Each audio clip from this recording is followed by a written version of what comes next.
What's going on, everybody, and welcome back to Season 2, Episode 48 of Hit the Books, the podcast where we dive deep into the world of sports and sports gambling. Each episode, we break down the latest news and trends, provide analysis, and offer up our best bets in betting advice. So let's jump into this week's episode of Hit the Books. On this week's episode, got loads of sports to work with. Honestly, a handful from each league as we get closer to the NFL season. It's really all I got. I mean, some roundabout general information about every league. I'm ready to go jump into all the news. Nothing else from me. Let's introduce my co-host, Huff, Ace, and Mackie. Huff, let's start off with you this week, buddy. What do you got for us? Not much going on with me. Like I said, lot going on in the sports world this past weekend to look forward to. I was watching a lot of golf this weekend. Brian Harman won the Open Championship. I ended up live betting that on Saturday morning, plus 275. I think I locked it in at. So a nice little weekend golf bet. Don't really bet golf too often. So anytime you hit one on the bigger events, it always feels good. So had a decent start to the week with some baseball picks. Today's been rough so far, but hoping to get this Blue Jays first 5 money line in. And other than that, not much going on. A lot in the NFL world going on. A lot of these NFL running backs are starting to make their start to sign their contracts, like we said last week. So excited to get into that stuff. Yes, sir. Lots of good stuff there, Huff. Mackie, let's shoot over to you next. What do you got for us, buddy? What's going on, guys? I'm a little jealous that Huff's in person this week, but me and Ace are still obviously virtual, being on the other side, not on the other side of the country, but a little ways away. Not much going on. 44 days till the NFL season. I'm a crackhead with crack right now with this. Just can't wait for this season to start. I'm sick of the MLB season. It's the only thing we have right now, and I'm getting my ass beat right now. So, waiting for the NFL to come on, and yeah, that's basically it. Yeah, MLB's tough. We talk about it each week. The card doesn't represent what we're doing, but, you know. All right, Ace, let's finish it off with you this week and jump into this week's episode 48. What do you got for us, buddy? Yeah, I mean, a lot of baseball going on. We're in the heat of it right now. It's starting to get going, when the trade deadline approaching as well. My Red Sox are playing some good ball. Got some tough news on Patrice Bergeron, but we'll get into that and plenty of other stuff, so I'm ready to go. Yeah, you said it. You hinted in there on a little NHL point we're going to be on, or point in on there. Hone in on there. Patrice Bergeron. I'm not talking today, jeez. But let's jump into this week's episode. Let's start off with the top 3 segment. I think Ace picked this one this week. Top 3 hip-hop rap artists. I think it's going to be a very interesting one. Totally not sports related. Just fly on the wall. I'm curious to hear what you guys have. Who wants to get us going this week? I can get us started. I got my list here. So I'm going to start off number 3. I'm going to go Polo G. Definitely been bumping him a lot recently. Obviously, he was huge in like 2020, 2021. He's only been out for about, I'd say, 5 years, but he's definitely up there. He's one of the best out there. Number 2, I'm going to go the hometown kid, A Boogie. Everybody that knows me, they know that that's my guy, but I'm not going to put him at number 1 because I'm going to respect the GOAT. Jersey Drake. You got to put him at number 1. He's the GOAT. He's the best of all time. He's the LeBron of rap, hip-hop, whatever you want to call it. Yeah, got to put him at 1. Solid picks. Mac, it's funny because I knew all of our lists were going to be pretty different, but none of those 3 guys really came into my thought of mine, but obviously everybody has different tastes, so I like it, though. The respect to the hometown, then Drake. I mean, he's good, but he's like LeBron. You either love him or you hate him. You don't love him? No. Don't hate him, though. How can you hate on Drizzy, man? I mean, it depends on which type of Drake you get. All right, let's hear yours. You go into yours. All right, coming at number 3, I got Young Thug, obviously. Free Thugger, the GOAT, King Slat, Slime and all that. Hopefully he can get back on the streets and making some good music again, but you never know. Coming at number 2, I got 21 Savage. I mean, I probably play that guy the most frequently out of anybody. You see all the primetime athletes playing him nowadays, too. I think my guy, even Tom Brady, plays him in some of his highlight reels. And at number 1, I'm going to go with the Migos as a group right there. Kind of respect to the OG Migos, SoundCloud era, kind of when we were younger, but they're still great in making hits to this day. Obviously not all 3 of them, but, I want to make you choose one. Oh, that's easy, though. I'll go with Quavo. Okay, yeah. Okay. The Hook God. Ace is a part of YSL. I have one from each year in my top 3. My number 3, I'm going Travis Scott. That's one that I just always listen to. I've liked him. He got pretty big a couple years ago when Astro World came out and stuff like that, and got more kind of mainstream than I thought. But I always liked him, and he has another album Travi coming out at the Patty. end of this month. So yeah, the McDonald's stuff that was sick. I totally forgot about that. Number 2, I do have Drake at 2. And then 1, I did the same thing as Ace. I took the whole group of the Migos. That Ace, you knew that was going to be my number 1 there. Yeah, I mean, how can you not put them in there? Obviously, when you go with the 3, people like Mackie will make you choose, but when you get them together, that flow, they changed the game. Guys, Migos haven't been relevant since like 2020. You asked me my favorite, dude. You didn't say recent. Yeah, Mackie's list had a lot of recency bias, I think, with Polo G in there. He's definitely really good, though. Yeah, I mean, I bump him the most probably. I had like Kodak and Lil Yachty, Juice WRLD all on the fringe, but I thought, dude, oh, Jesse's still up, but none of us have said somebody yet that I'm pretty surprised. I think my list is pretty basic, but number 3, I went Snoop Dogg. Just the dog, just like, he's been around WWE and stuff lately, and it's funny to see him. He's a funny dude. Lots Uncle of good Snoop? stuff there. Yeah, exactly.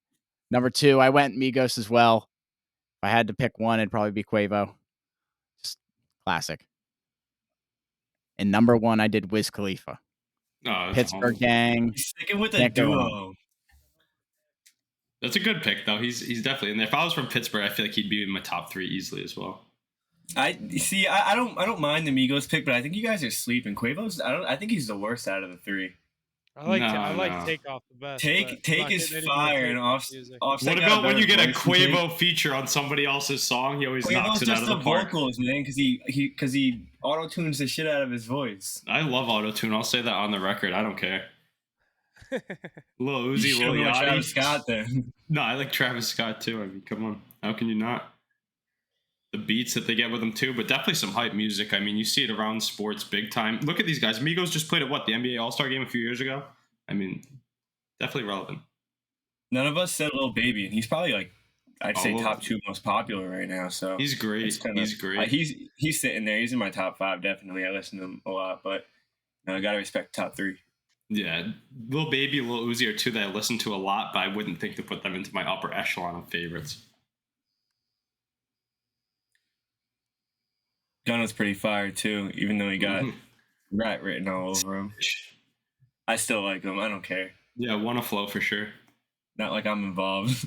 No, we'll throw that on. I mean, his song "Fuck You Mean" was like top of the charts for how long? Yeah, but I don't even think that song's that good, to be honest. It's still good. It's like an anthem. Yeah.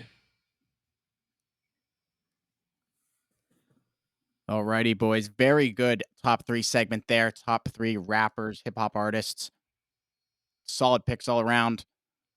Very good diversity, honestly. I mean, we didn't have very many overlapping other than Migos. But good stuff it's gonna there. Be interesting fitting the graphic of the 3 heads in one slot there for very true.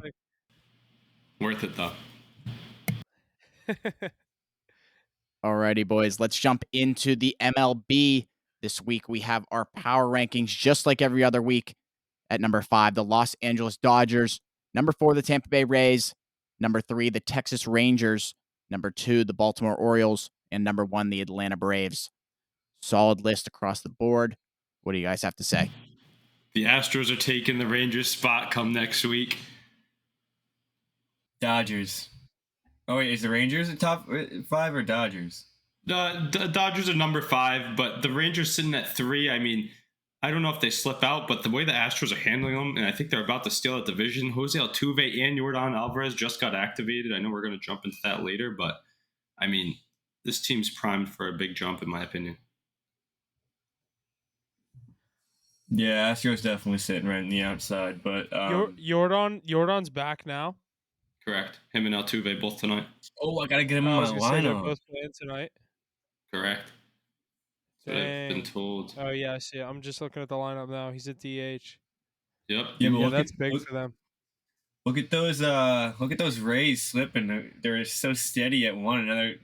They're lucky to even get in next week at this point. Haven't they been like at 500 baseball in their last 70 games? I saw something like So 33, they started 31. 30-9. They started 30-9, and since then they're like 30-31. Yeah, that's terrible. I mean, and the O's overtaking them in the ranking after a nice series right there. We're getting a lot of primetime matchups. Another team that's been on the rise, we were talking about before the pod, definitely biased. Look at the hat. But the Boston Red Sox just stole a game from the Atlanta Braves, the best team in baseball. And now they're only one game out of the playoffs in the best division in baseball. I mean, who saw that coming? Maybe me, but nobody else. No, I'm just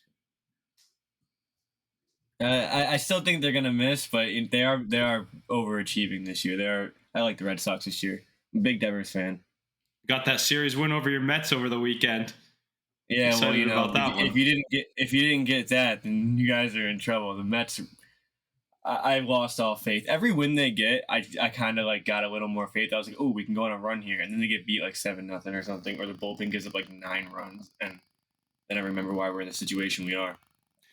Just know 2 weeks from now, I'm going to say we're going to have very different top 5 rankings.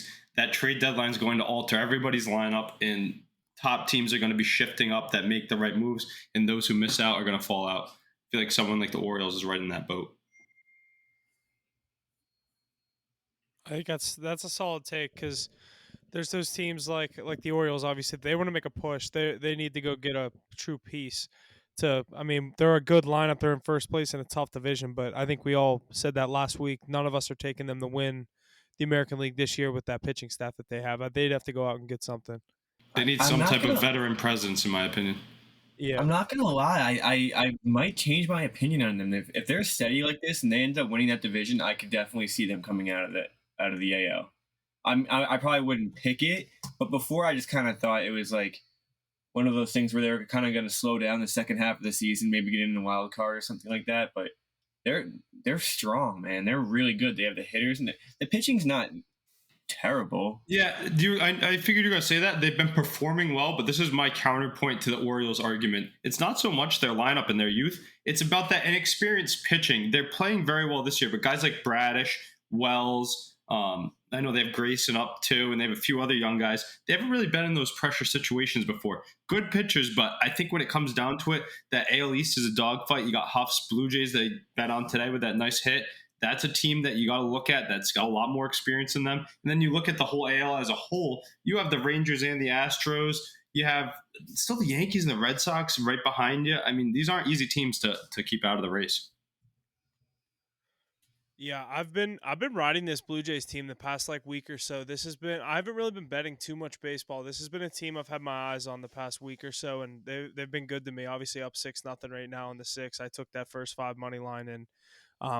Ace Santana, Carlos Santana just went yard 3-1 Pirates for that Padres bet you were telling me about. A lot of game left. Got to trust those bats to come alive. Hopefully, Top before it's over. 9. It's the top of the 9th. Thought it started a little bit later. All right. Well, there's still life. There's still life. Who's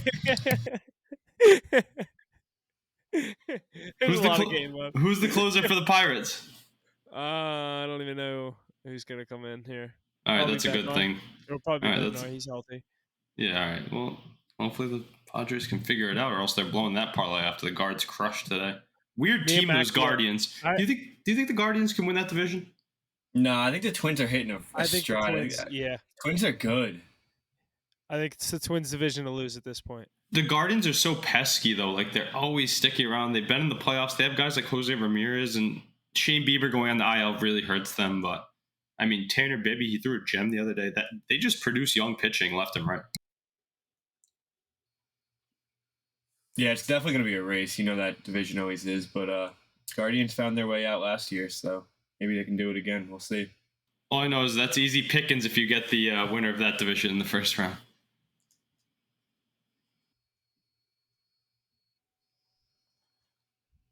Make sure to check out our Instagram and Twitter every Tuesday. I think it's Tuesday for our MLB Power Rankings. Lots of good stuff each and every week as we review those on our show like we just did. All right, let's jump into our first point here in the MLB. The Red Sox have sent Enrique Hernandez back to his former team, the LA Dodgers. Huff and I watching them now. I think we just saw him bat. Playing in a utility bench role, Enrique will provide some depth for the team that has its eyes set on another championship. Yeah, I mean, I think this is a good ad. He performed well when he was with the Dodgers before when they won the World Series. Kike definitely helped that run for the Red Sox when he won. So shout out to him. But I feel like it was a great time to sell for the Sox. He doesn't do much for us and can go on a run with his former squad. Yeah, I think a change of scenery was definitely needed for him, especially going back to LA where he's already been where he's already familiar with. I think it's a good move.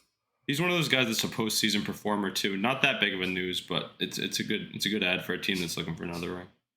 Yeah, yeah, that's what I was gonna say. I don't think it's anything too major, but for the Dodgers, that's a good piece for them to go out and get. If they can add anything ever, the Dodgers, it's like, really? They needed that too.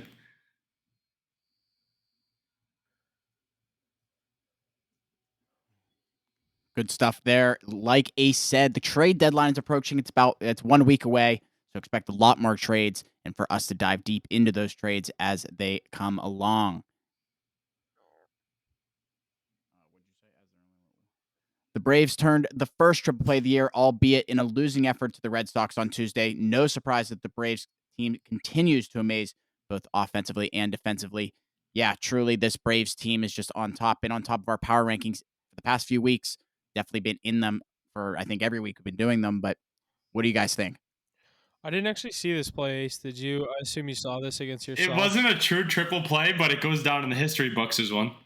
It was bad. It was really bad base running. It was just a bad read by the first baseman, and then the guy tried to tag up at second, and he tagged up really late. It was pretty stupid, in my opinion, but it was literally a routine fly ball.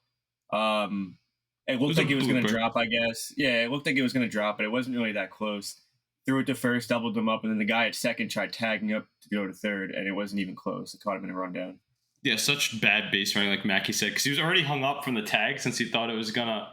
He was already advancing because he thought it was going to drop, and he's so far away. And then you're going back to the bag, and then you're going to go again. Like, what are you doing? Yeah, it was a terrible call. Thank God they won that game though, because that would have been a big blunder right there. I mean, 2 on, no outs, and that's what you do. Not your routine like second to first. Ground ball, step on third, throw it to second, throw it to first. It was definitely a broken triple play, but I'm surprised it's the first of the season. I think I guess they don't happen very often, but I'm surprised they don't happen a little more often than that. I'd say probably a couple of seasons, right? So the last one was in September of 22, so not too far off, but you might get another one this year. A true one. I didn't get to see that play either, but it would be nice to see a true one happen rather than just a fluke one like that. Alrighty, the next point we're going to talk about the Baseball Hall of Fame here with greatness on the field and humility off. Scott Rowland and Fred Crime Dog McGriff have joined the immortals in the Baseball Hall of Fame. Though these two have earned this honor, many are debating whether guys like Pete Rose, Barry Bonds should have gotten the call to the Hall. That's a good point. Ace, did you put this one in here? What are you thinking? I did. At first, I definitely want to shout out those two guys for getting in. I mean, I remember as a youngin' definitely watching them play. Fred McGriff, I believe, the second Tampa Bay Ray to be in the Hall. Can't remember who he joins, but that's a pretty cool feat for him. And then Scott Rowland, we remember him as on the Cardinals teams that were winning World Series and consistently there in the NL. So definitely deserve it. However, I do think guys like Barry Bonds and Pete Rose deserve it again. They're kind of getting blackballed by the league. We know there's other guys that are in the Hall with steroid use. Why not let Barry Bonds in? In my opinion, he leads the MLB in home runs over time. I think it's actually like stupid that they're not allowed in the Hall of Fame. Which one do you think's worse, steroid Bonds or Gambling Pete? I mean, I definitely think Barry Bonds' stats were inflated a little. Do you see the way that he blew up? He had 72 home runs in his season. He's a Hall of Famer. Absurd. Before the roids, he was a 30-30 guy as well. He was a base stealer. No, yeah, he was a hitter, but I was looking at a thing. It was like Barry Bonds through the years, and it was like going through like his stages, and he was probably like a $190 when he came into the league, and he left the league like 250, jacked as fuck. But yeah, it was like a 2-3 year span where he gained like 60 pounds. It was insane, pure muscle. You remember watching him back in the day? No, I don't at all. I mean, I remember him hitting his record-setting home run, but that was like 2007 probably. Yeah, he used to hit bombs. I remember watching that, especially in San Francisco. Such a cool place to watch him hit. I remember they used to put him in the video game back in like MLB 2003 as John Dowd, just because they didn't want Barry Bonds in the game. Don't know why. I mean, he probably didn't sign his contract, but it was funny to use. Hopefully one day.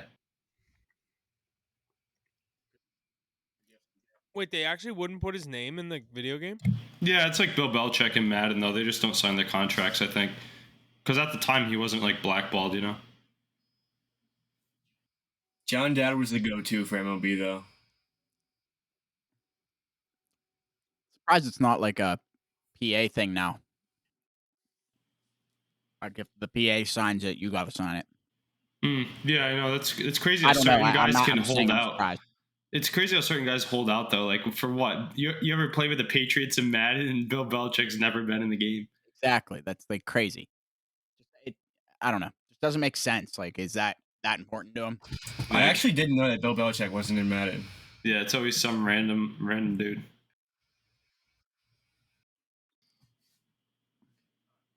All right, boys, let's finish off our MLB segment there. Move on to the NFL. First point I have here, the Los Angeles Chargers and quarterback Justin Herbert are in agreement on a 5-year, $262.5 million extension among all the quarterbacks in the first 3 seasons. Herbert ranks at the top in passing yards and total touchdowns. Is this the year the Chargers can get over the hump? What do you guys think in Chargers keeping their star quarterback there? $262 million over 5.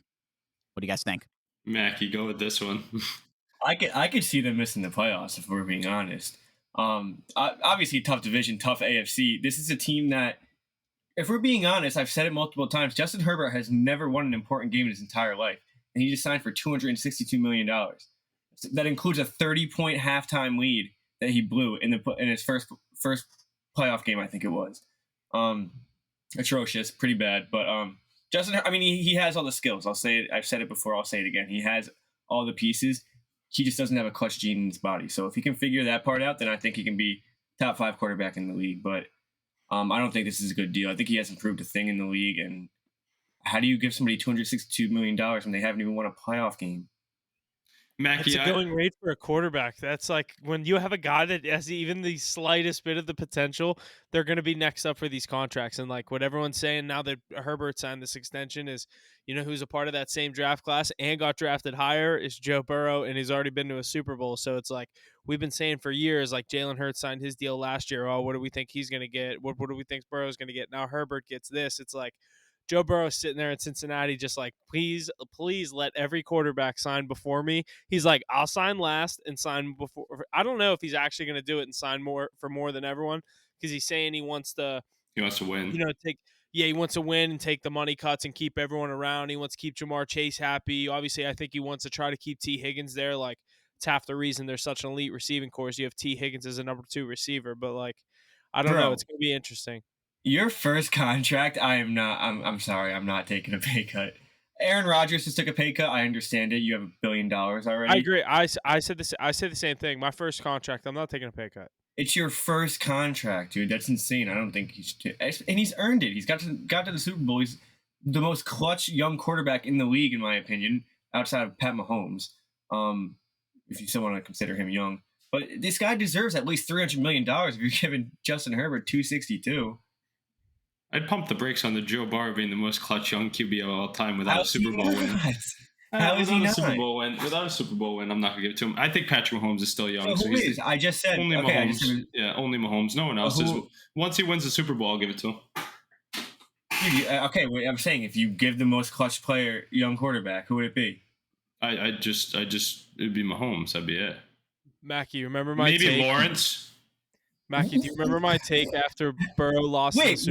I'm sorry. How would it be Lawrence over Burrow? Because he had that crazy comeback.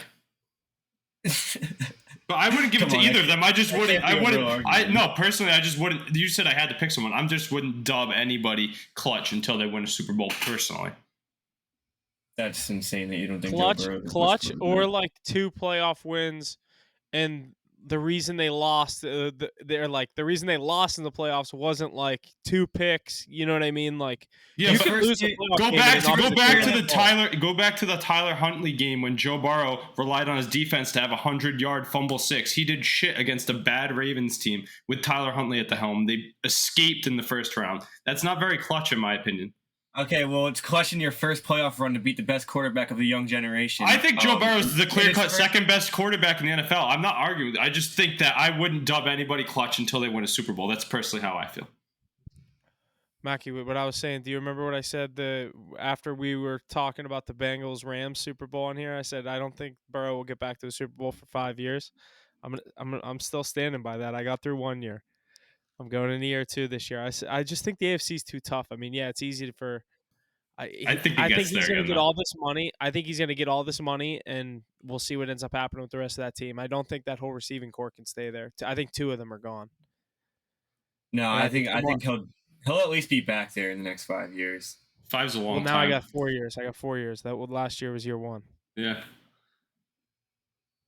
Tough division, tough conference, but I think he's got to get through Mahomes. I think Mahomes literally when it matters, I think Mahomes will win every time now. I think he got his last. Mahomes started out 0-3 against them. It's Mahomes got to get those 3 wins back. Mahomes has that killer Brady mentality too, where he's not content with just 3 Super Bowls. I said after Mahomes' first Super Bowl, I think they're gonna have 4 in this decade. I think easily they're going to have easy take for sure. There's no other quarterback at that level even close. Joe Burrow's the next closest. First, I mean, he just needs sooner or later they're going to. I don't know how many more years you guys think Kelsey's going to do this? 3 to 5. 3 to 5. Because of Mahomes. I was going to say 3. I say minimum 3. I was more questioning you because he went as far as 5. Like he's like, dude, didn't we say this last week? He's 33 or something like that. Yeah, he'll be 34 when the season starts or something like that, or not when the season starts by like week 5. I remember that. But you listen to the way he talks. 39. I said 3 to 5. Obviously, injuries always are in question, but I'd say 3 years or you're good for that. And I'd say they get for sure 1 Super Bowl out of those next 3 years.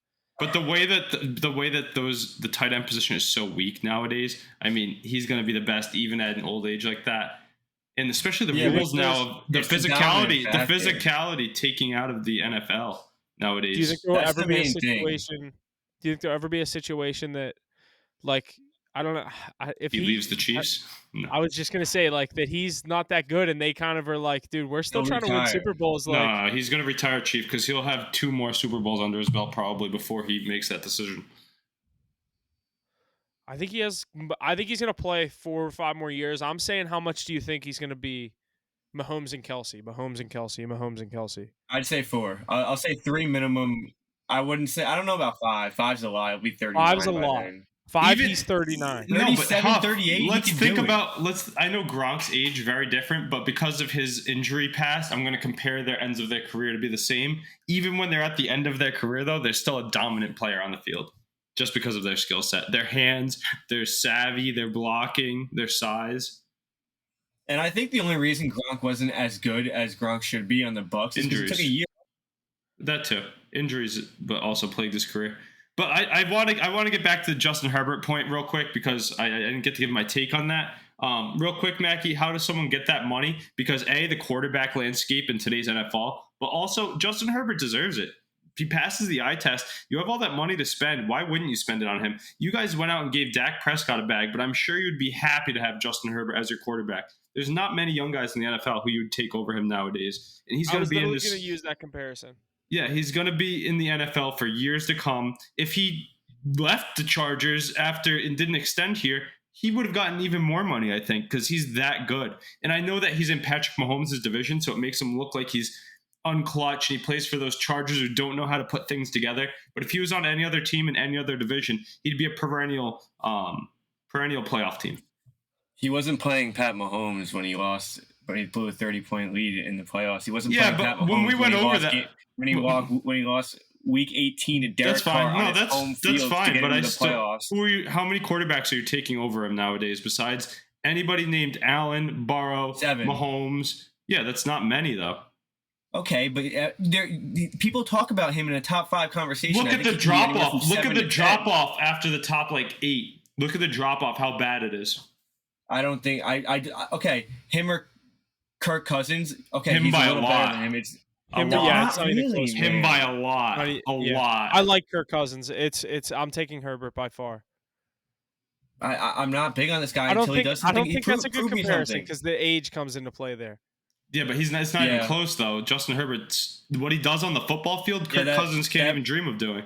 That might have been a bad take. Okay, but Dak Prescott, he's not that much better than. Yes, he's really not. He's a lot better, in my opinion. Huff, what do you think about that one? I'm taking Herbert over Dak, but I'm taking Herbert over Dak too, but it's not drastic at all. I think if Herbert was in Dak's situation for the past 3 years, they would have at least reached.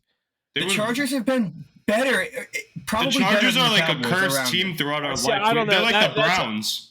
I was going to say the Chargers are not a drop. If you take both those quarterbacks out of the game and don't even account for them, the Chargers are probably a better. No, but the franchise itself, it's like the Browns and the Cowboys. They're all really good at losing when it matters. Yeah, but Dak gets all the hate for it because they're in the same situation. But he plays Dak poorly. actually has 2 playoff wins. I don't know. I just think they're in the same exact situation, and Justin Herbert is looked at as a top 5 quarterback, and Dak's looked at as one of the worst, most overrated players in the league. The floor for Dak Prescott, we've already seen his ceiling. The ceiling for Justin Herbert is so high, it's like past Josh Allen level. And his floor, I think Justin Herbert's floor is better than current Dak Prescott easily. I don't know why you're so low on that guy. He's really, really good. I'm not low on him. I'm just saying he's not clutch at all. It takes so much away from his game. He's never won an important football game. Yeah, that's fine. Not clutch, but worth the money for sure. Yeah, that's what that was the original point. We're saying I think he's for sure worth quarterback money. Like you're paying him that deal. Okay, yeah, he's worth. Okay, I'm just thinking of off the market value right now. Obviously, he's going to get paid the money. If Chargers don't pay him, somebody will. It's just crazy to me that a guy like that's making $262 million. At the end of the it's day, accurate. I think he is, but I think he's really good. He sells jerseys and he puts asses in seats. Like he has got. Like I'm telling you, I agree with Ace more on this. Like I'm one of the guys that put him in his top 5 quarterbacks. Like I had him at 4. I think the potential, like Ace said, I think it's through the roof. I think he has a fucking worst head coach. Again, but I'm not even talking. I'm not talking worst head coach in the NFL. That's my problem. He's in Mahomes' division too. Like I've already said if he made his way to a Super Bowl this year, I'd put him in my top 5. That's the main thing. That's the only way. Yes, his numbers are really good. Especially what if he beats Mahomes? He beats Mahomes in Kansas City to go to an AFC Championship. He loses in the AFC Championship to like Burrow. I can bet my life on it. He does not beat Pat Mahomes to get to the AFC Championship. I don't think that has to be the bar though. If he has like a successful season of 30, 35 plus in less than 12. He always has successful seasons in the regular season, and then when the pressure's on, he can't get the job done. Do you think that's his fault or the team's fault? He blew a 30-point lead. I don't know. Not Brandon Staley. Brandon Staley's not like that coach. a good coach. He's not a good coach by any means, but he did not blow that 30-point lead. Justin Herbert maybe had to have one good drive in that entire second half, and he couldn't get it done. He couldn't do it. Yeah, neither could Austin Eckler, and he's in the top 5 running backs. You're not going to blame the running back. You're going to blame the quarterback of a team. Yeah, I'd bring the coach for a 30-point loss personally. You don't think so?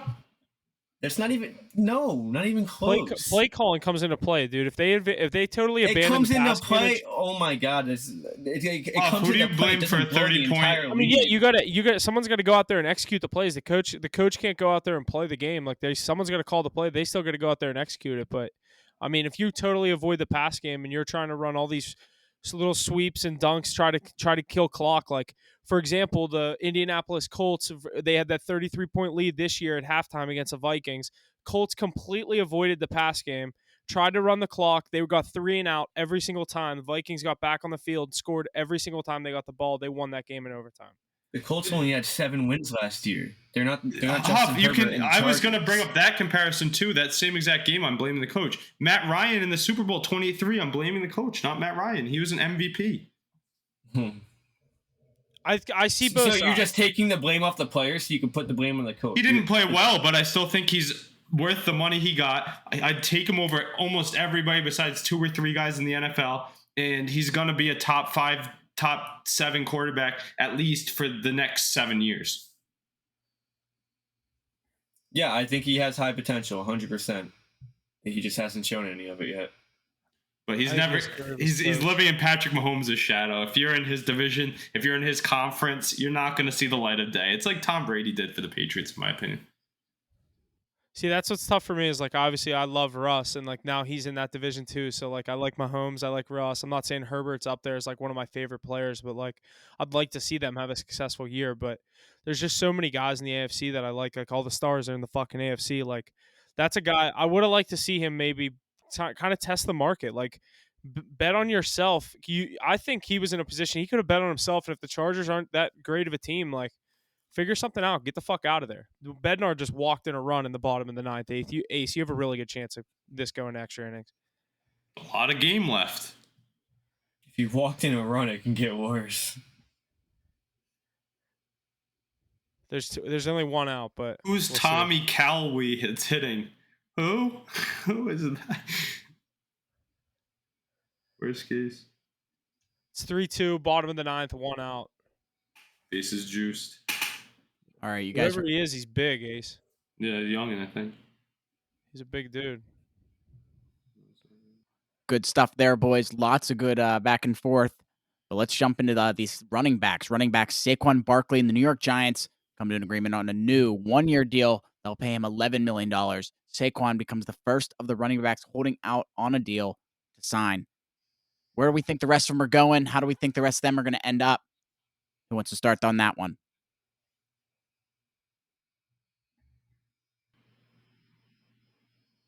The New York Football Giants. I'll start us off here. I think this is kind of interesting because he's the one holding out. Ends up signing the franchise tag or whatever ends up getting like an extra like $900,000 to $1 million. Holds out, still only gets a 1-year deal. I don't know. Maybe that's what he was looking for to try to reset the market again next off season, but I don't know. I don't get the point of holding out and trying to get all the extra money for all the other running backs, and then you end up signing for an extra $900,000. That's in incentives anyway. I don't even think it added anything other than I think it was a $2 million signing bonus, and then the rest was in incentives. So I just didn't really get why he held out here. Yeah, me either. I mean, especially after they did all the theatrics of having a FaceTime group call, and he was one of the ringleaders of that, and then you just go and put your pen to the paper on some bogus type deal, in my opinion, that doesn't ensure you any stability for years to come. Do you think he's kind of saying like, all right, fuck the Giants, I'm gonna sign a 1-year deal, and like if you want to give Daniel Jones all this money, we'll see what he does this year, and if he's not that good, he's like, I'm getting the fuck out of here. Yeah, but didn't he just get tagged essentially too? Like, yeah, I mean, they could tag him again. Yeah, but how much money did they spend on him on the tag? Like, how much more money is he making in his contract they signed? Why is he going through all of these things just to sign for a bit more money for a 1-year deal? That's what I was confused about, because the franchise tag's like the average of the top 3 running, or the top 3 of the position or something. You know what I mean? But I guess the average for the highest 3 running backs isn't a lot. No, it's definitely under 11, but still, I mean, just like going through all of that for what? Like, you didn't get the multi-year deal you were seeking. If you're gonna quote unquote sit out for a 1-year, $11 million contract, yeah, the $11 million, we'd all do anything for that. But like, from his standpoint, you're holding out for a multi-year deal. You're trying to get more money for running backs, like trying to make a statement. You're arguably the best running back in the NFL, him and McCaffrey, and like if I'm him, I'm at least not signing through training camp. Like, I don't get the why now. Like, if you're going to do it for the 1-year deal and kind of let the Giants win here, like I said, unless he's trying to bet on himself and like, I'll see what I can do next year and try to reset the market again when the cap goes up. But I don't know. I didn't really understand him signing this deal.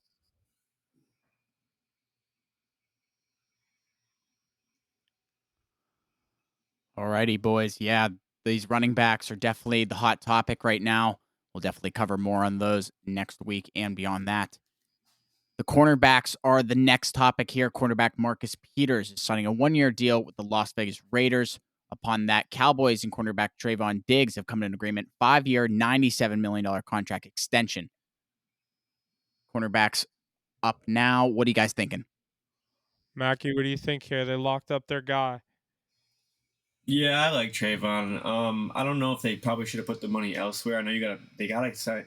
Did they sign Zach Martin? No, No. not yet.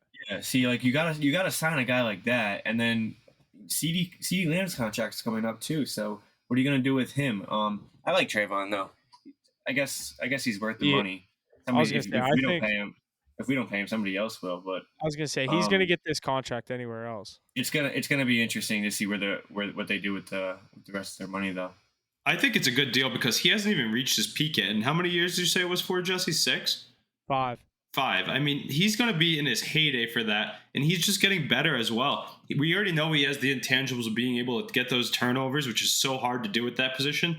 But if he can add some more, like I said it before, but savvy and some knowledge to his game, he can be a really good player, especially learning from Stephon Gilmore now. I like that a lot. But Mackey's not wrong. I think with that signing there, you're definitely going to see Tony Pollard out the door next season.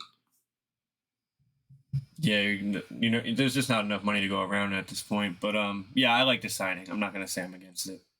Especially with the way that the Cowboys sit now. I think I saw a rating the other day that they were like number 4 or 5 to win a Super Bowl this year. So you get him for now and the future. It's a pretty good signing, in my opinion.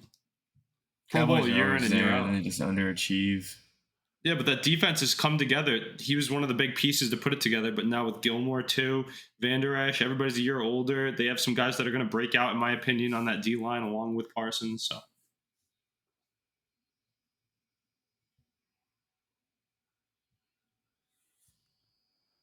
Good stuff there, boys. You guys hinted at this already, but Dallas Cowboys 6-time All-Pro guard and team captain Zach Martin, who has been unhappy about the team's lack of interest in restructuring his contract, did not report to the start of training camp. Yeah, that's the big one. That's the guy you got to get locked up, in my opinion. If you're a Cowboys fan, I know it's not the flashy signing that everyone wants to see, but he's a 99 in Madden for a reason. The dude's a stud. He's the best interior lineman in the league right now. So there's a reason he's holding out. Old 20s, older 20s. 28, I think, 29 maybe. Yeah, I was gonna say 28, 29, but he's the best. He's the best guard in the league, and he's paid, I think, not even top 10 in guards. I think he's like right at 10, but yeah, what's he looking for a deal? Do you know how many years he's looking for? He wants I think 5 or 6 years, probably like 18, 17 million a year, I think is the top guard in the league. That's so tough for the Cowboys. Yeah, he's not gonna give you 5 more good years. That's the thing. Probably give you what, 3 to 4? Yeah. Linemen are another thing. Yeah. They're people think offensive line, interior linemen are just you plug anyone in there. It's I watched it last year with the Steelers when they were just plugging anyone in there out there, and you can tell when there's no chemistry on the offensive line and they can't do anything. So ask Najee Harris. Believe me, the running back doesn't want to run behind it. The quarterback doesn't know when the hell he's going to get blindsided. It really sets up the whole offense. It's like I said, it's not the flashy signing, but someone on the offensive line. If any of these top offensive lines in the NFL, the top guy in their starting 5 is making over $15 million. Whether it's a center, left tackle, that's left tackle money is 18, 20 million. Trent Williams, I think he makes $20 million a year. Yeah, I mean, it's just that the Cowboys, they want to do that probably, but they can't afford to be giving that money around. They have so many young guys they have to pay. I'd risk a couple of the Steelers' young guys to get a guard like that on the inside. Yeah, sure, a lot of people would. But the way that the Cowboys can churn up those linemen nowadays, why would they want to go spend that money there? It seems like whenever they find someone, they can turn them. Like we say, the Steelers are a wide receiver factory. The Cowboys are somewhat of an offensive line factory. Yeah, they definitely are. They always find Frederick, a couple years ago, he retired early on you guys. He was a stud. You know what's very interesting though? The state of their run game come 2 years from now. If you lose Zeke now, you lose Pollard and you lose Martin. It's going to look very different with a new group in the trenches and a new ball carrier as well. Yeah, it won't be too pretty. Didn't they draft a guard decently early this year too? I think our first pick was I think he was defense though. Yeah, I'm looking at their draft picks. Defensive line, tight end. No, they actually didn't even draft a guard. But they have some young ones on that line. He's gonna get his money. He's not going anywhere. But What are you gonna do with CD in a year? I think it's the next year. That's a tough one. Isn't Micah coming up on his deal soon too? He was a rookie. Yeah. What, last year? 2 No, years 2 ago. years ago. 2 years ago. He's going into his third year. CeeDee Lamb, Tony Pollard, Zach Markin, Micah Parsons all got to get the bag. Jeez. Micah's the most important guy to sign. Oh, easily. Yeah, for sure. You got to keep him. The receivers are replaceable. Same with the running backs. Tough to say with someone like CeeDee Lamb because you'd hate to see him go, but Yeah, there's another flashy guy in the SEC that you could find to plug in there and do the same thing. He went to Oklahoma. I know, but I'm saying like any of those. I know what you're saying. I know. a Power 5 wide receiver. Yeah, really any Power 5, true. Like Clemson. Even those Ohio West Coast State. teams get some good receivers nowadays. Yeah. I feel like Big Ten always had. Big Ten's been pretty elite with receivers lately. Like no one like crazy, but they've just been like each team's been putting a guy in the league each year. Like In a highly drafted obviously- slot too, first or second obviously, round. yeah, Marvin Harrison's next up. He's projected to be like a top 3 pick out of this draft. So Was it like Diami Brown? I know N'Keal Harry was a bust going back a few years now, but Garrett Wilson last year to the Jets. It's a rookie of the year. Like I mean, it's mostly Ohio State guys. but, like, Ohio State carries the Big Ten. it's mostly Ohio State guys, but like even like Penn State has like Jahan Dotson. I forget who else. I mean, I could name guys, but it's definitely mostly Ohio State carried.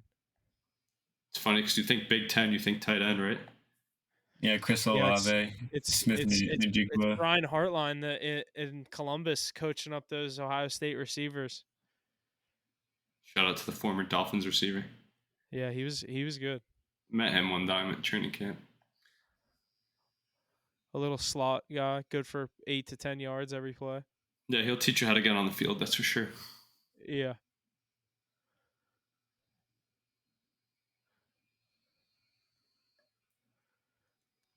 Alrighty, boys. Good stuff there. You guys already hinted at Patrick Mahomes in the Chiefs, but he was asked when the Chiefs team will be considered a dynasty, and I said, I think we're the beginning of one. I always say you got to win 3. Yeah, Pretty good statement. I think we're all in agreement here. I said he'll get 1 for sure in the next 3 years. I think maybe 2 appearances there, but I think it's 1 at a time. I definitely think he'll get another one for sure in the next 3, maybe if not the next 2 years. Brady's 7's pretty lofty, but I think you might be able to get one for every finger on one hand. Yeah. I truly think 5 is realistic. Which is crazy to say though, because he only has what, 2? Yeah, but that loss to the Bucs was killer. That It's the being one in their that- home stadium. To COVID, Brady that too, was to like make that gap even bigger. Yeah. It could be 6-3 instead of 7-2. And he has that over him that he beat him in the Super Bowl. Yeah. If Mahomes can do it for as long as Brady did, I think he can definitely get 7. But I don't think he's going to be able to do it for that long. I mean, his style of quarterback, Tom Brady was such a perfect pocket passer. It's so easy to play it at a longer rate when you're just a system quarterback, and it works perfectly. So, I don't think he's a system quarterback. Why not? Because he went to the Bucs and won in his first year. Well, no, I don't mean like he only won because of his system, but he's a perfect pocket passer system quarterback. No, I just had to give you a little flack because the Patriots fans up here We definitely take some heat when Brady gets called a system QB. I'm like, whoa! You don't take that in the wrong way. Brady's the GOAT, best of all time. Pocket passer is what you meant. He is the way that he plays. He plays like an old school quarterback. Technically sound. No, you're not wrong. And we saw it's crazy because Mahomes can play through those injuries, as we saw last year in the Super Bowl. We didn't even think he was going to be on the field for the AFC Championship in the Super Bowl, if you remember that. But that's going to take a toll on you in the long run. And as the age catches up to him, those legs might not be as good. He might not be able to get those off-balance throws as well. But I mean, he's going to be doing it year in, year out. The only thing I am a bit worried about is what Huff was alluding to earlier. That AFC is a slaughterhouse. You have Burrow, Allen, Herbert, Lawrence, just to name a few. That's a tough conference. Yeah, it's going to be a tough road to the Lombardi every single year. Yep, Pickett's going to be sitting on the couch with you, off rooting for Mahomes. Lamar Jackson, we didn't even say him. Yeah. And now Aaron Rodgers too, who just extended for 2 more years. I don't know if you guys saw that today. He just extended for 2 years, $75 million. Who? Aaron Took a pay Rodgers. cut. He hasn't even played a game for him, and they're extending him. He likes what he sees. He's like 40 years old, and let's get 2 more years out of this. We really like what we see. Hard knocks hero. One They just day gave of him all the money they got for one Hard day of Knocks. training camp, they're like, "Yup, this guy right here." Yeah, we've never seen anything like this. And even though we've already seen Brett Favre go to the Jets and do the same exact thing that I hope Rodgers is going to do. Favre didn't have this many stars like around him. Like that, He was older too. He was a lot older, I think. Yeah. I think he was like truly 43, 44 almost. Did he play till he was like 44? Yeah, but 45? he played with the Vikings for a few years and went on some playoff True. runs after that. True, I forgot. But still, about the tail Vikings. end of the He 30s. looked old, dude. He had like was truly so old. white hair. He Playing looked for like the he was Vikings. 55 in his last season. And he went to like the second round of the playoffs. But if you remember with the Jets when he was there, Aaron Rodgers Wasn't literally that prime following the Adrian legacy. Peterson that race? Yeah. Oh yeah. Easily. Wasn't that his 2,000-yard season? Yeah. Didn't they have 2012, I think. Percy Harvin 2014 too? maybe? I think. Returning kicks. That was when Percy Harvin came onto the scene. Cordarrelle Patterson might have been a rookie too. No, that's No way. There's no way Cordell Patterson and Brett Favre were on a team together. Yeah, Percy Harvin. Then yeah, they always had a good return. I'll give you Percy for sure. Yeah, good. Cordell came. Who was I think Cordell Patterson. Who was the quarterback there before Kirk Cousins? Like who was that gap quarterback for them? Sam Bradford was there for a little bit. Who was right before Kirk Cousins? Do you know this? Who knows ball the most? Who was a Vikings quarterback before Kirk Cousins? Teddy Bridgewater. Teddy Bridgewater. I didn't know that. That's he was it. drafted to them, right? Yeah, that's it. That was before he started tearing his ACLs all the time. That's why they had to go get you like that Kirk Cousins. I just remember the Vikings with Dante Culpepper back in the day. He was a dog. I couldn't think of that, Mackie. That's good. I would have thought of it sooner or later, but I couldn't think of it. I don't know why I thought of Sam Bradford because they paid him all that money. I was sitting there thinking, I was like, yeah, this wasn't even that long ago. I have to know this. Yeah, he was drafted highly by them too, I think. Out of Louisville, yeah. He was a high weirdly prospect. like really late first round or really early second round. Similar to Lamar Jackson, those Louisville QBs. Yeah. Any ACC quarterback that's not Clemson. But it's funny how Rodgers is like following Brett Favre's footsteps. It's hilarious to me. Even though he allegedly wasn't tight with him. Favre has 3 Super Bowls? No, I think 2. Does he have 1 or 2? No way he only has 1. So they're literally like the same person. Yeah. That's why Jordan Love's going to do the same progression. You watch. Oh no, I think he had 3 appearances, 3 MVPs, 3-peat MVP or something like that. Yeah, Favre only won 1. He's 1-1 in the Super Bowl. He only has 1 ring. Look up his MVP. I think he won it like 3 years in a row. Maybe not though.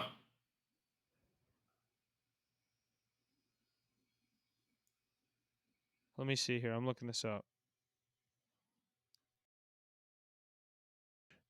He was also the first quarterback to obtain 70,000 yards, 10,000 passes, 6,000 completions, 500 touchdowns.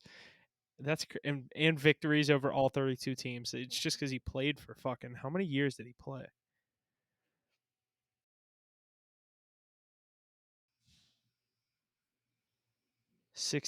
20 years. Yeah, he's a dog. Loved watching him back in the day. His last year was 2010 with the Vikings. Yeah, he won. Wait. Because didn't Adrian Peterson rush for 2,000 yards in 2009? Yeah, Favre won 3 MVPs in a row from 95 to 97. That's cool. It's before we were born. He must have been so dominant. Puff, what was your question? I don't even remember. Mackie, how crazy is it though that it's literally the Rodgers timeline? 3 in a row, 1 ring. Right? Crazy. It's a mirror quarterback in this. Favre at least has been to 2 Super Bowls though. He has that over him. He might have lost, but he's been to 2. Rodgers choked every year in the NFC Championship. Yeah, he has an NFC Championship over him. Is a good way to put it. Because what was Rodgers' record? Like 1-4 maybe. 1-3. But yeah, interesting. We'll have to see how that contract plays out. Alrighty, and this next point I'm particularly excited about. A new era dawns in Washington and for the NFL.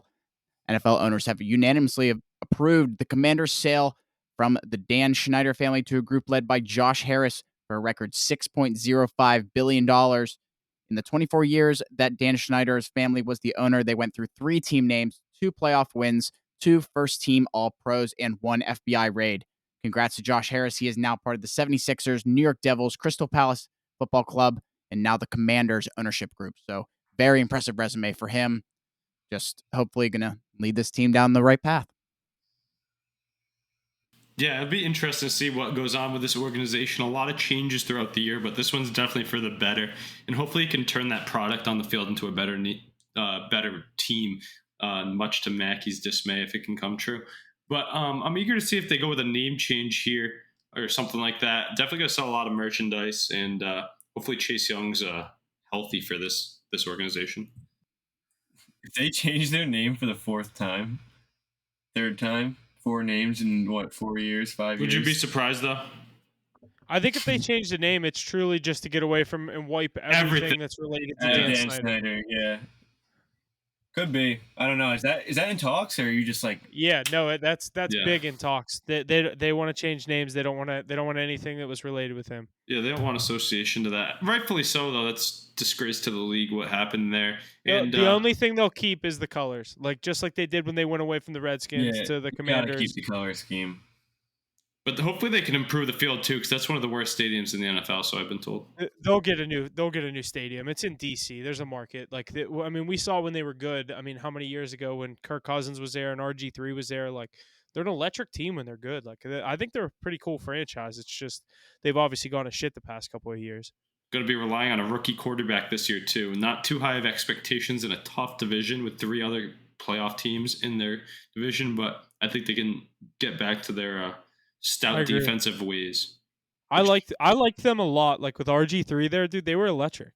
Yeah, I know, until he hurt his knee twice in the same season. Yeah. And then they moved on from Kirk Cousins very quickly. I didn't understand that. Yeah, I didn't like that. I thought they should have kept him, but I mean, they have some of the best players on the field on both sides of the ball. They have Terry McLaurin. They have Chase Young.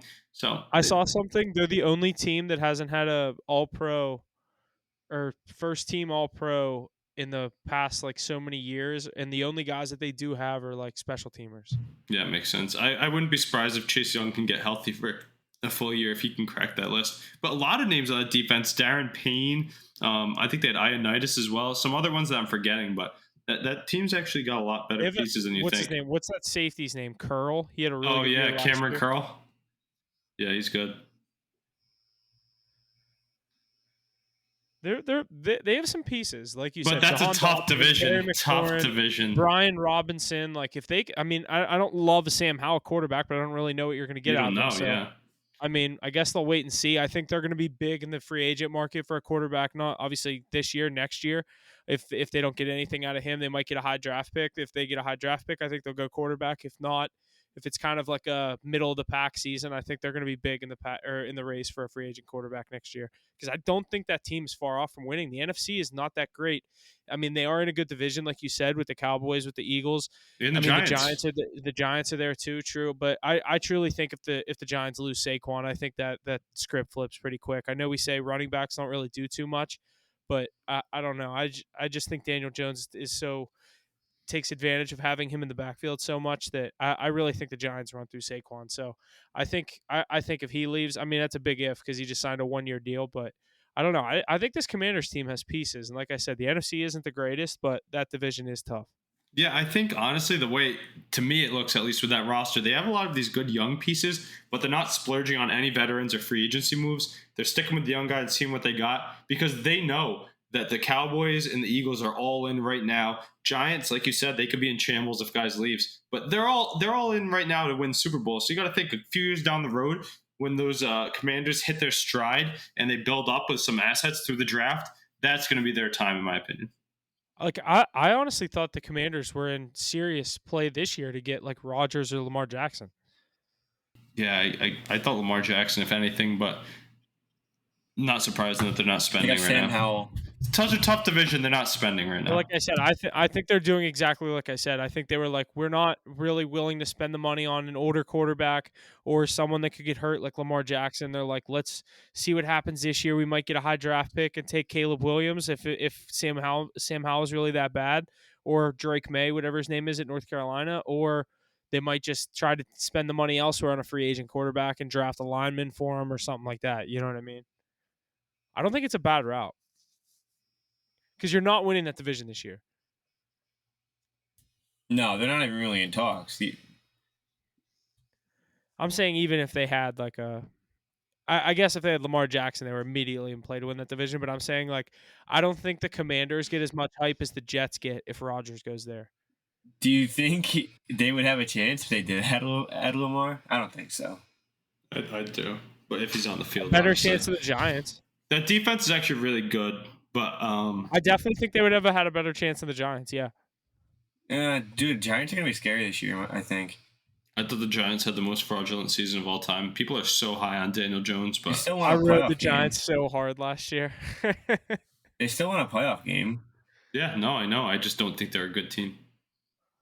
Everyone kind of thought they were fraudulent last year, and for good reason, I guess. But good coach though. Good coach though. I'll say they have a good coach. Yeah, Brian Dable is definitely one of the better coaches in the league.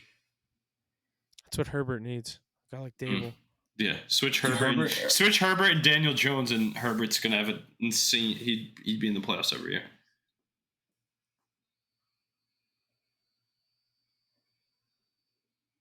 He just needs anyone but Staley, honestly.